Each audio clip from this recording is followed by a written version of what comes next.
Hello viewers, আসসালামু আলাইকুম। কেমন আছেন সবাই? আমি অনেক ভালো আছি। আজকে চলে আসলাম খুলনা নিউ মার্কেট। আর খুলনা নিউ মার্কেটে এসেছি আমি আমার ছেলেকে নিয়ে, এবং আমার ছেলের খুব ইচ্ছে ছিল ডিম ঘোটা খাওয়ার জন্য। খুলনার ঐতিহ্যবাহী এই ডিম ঘোটা খায়নি এমন কোনো মানুষ পাওয়া মুশকিল। তবে এখনও অনেকে আছে দূর দূরান্ত থেকে ডিম ঘোটা খেতে চলে আসে। আপনারা যারা ডিম ঘোটা খাননি তারা অবশ্যই আসবেন, এসে একবার হলেও খেয়ে যাবেন। এই যে দেখুন কত সুন্দর মামা ডিম ঘোড়াটা তৈরি করছে। আসলে হয়তো এইভাবে দেখলে বোঝা যায় না যে ডিম ঘোড়াটা কতটুকু মজার হবে, কিন্তু যখন আমরা খেয়েছি, মানে কি বলবো, স্বাদে একেবারে মানে অতুলনীয়।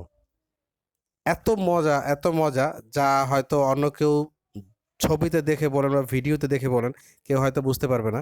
আপনারা যারা আসবেন তারা অবশ্যই খেয়ে দেখবেন।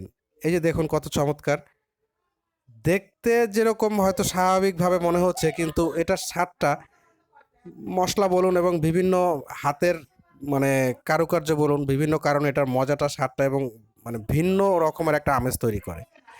এই যে আমাকে দেওয়া হলো, অনেক মানুষ সিরিয়াল ধরে এই ডিম ঘোটা খাওয়ার জন্য দাঁড়িয়ে আছে। আমরাও অনেক কষ্টে পেয়েছি অনেকক্ষণ দাঁড়িয়ে থাকার পরে। এই যে আমার ছোট বাবাটা, ও টেস্ট করছে। তো এইভাবে আরও অনেক ভিডিও আপনাদের সামনে নিয়ে আসবো। আমার সাথে থাকবেন সবাই, ভালো লাগবে।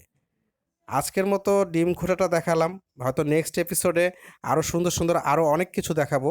সবসময় আমাকে সাপোর্ট করে আমার সাথে থাকবেন, এবং কেমন হয়েছে তা কমেন্টসে অবশ্যই জানাবেন। আল্লাহ হাফেজ।